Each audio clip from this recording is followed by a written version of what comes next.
We're 4 months into 2026 so far. The headline dominating the news has been the Iran conflict.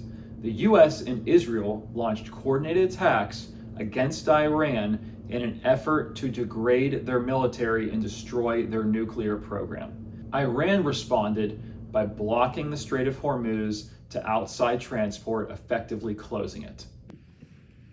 What and where is the Strait of Hormuz?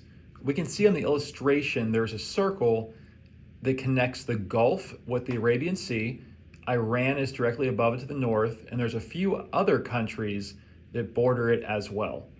It's a vital global shipping route. 20% of the world's oil supply passes through it, and that oil comes from neighboring countries in addition to not just Iran. Many of these countries in the area rely on energy exports for their income, and Asian countries are actually the largest consumers of the oil. As a key route for oil transport being blocked, that caused the price of oil to skyrocket. Knowing this information, how bad do you think the stock market had plummeted during this news? 10%, 20%, 30% or more? We can see here in this illustration that from the highest the stock market was to the lowest it was during the conflict, we were only down 9%, which I find rather surprising given all the negativity in the news and the headlines that we've seen over the last couple months.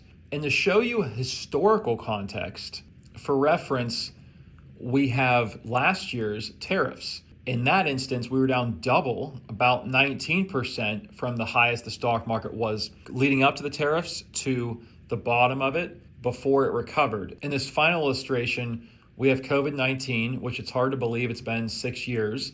Everybody remembers that very well. And the stock market was down 34% from the peak just before it to the lowest point during it. So for reference, the Iran conflict actually had the least stock market drawdown by far of these 3 more recent large events. Surprisingly, in all 3 of these scenarios, the stock market actually rebounded within a few months. Despite all of this news in the headlines, the US stock market is actually positive for the year through the first 4 months. Even though there's this global conflict going on, at home, US companies continue to do well and turn a profit. Thank you for listening, and we look forward to seeing you in our next video. Have a great day.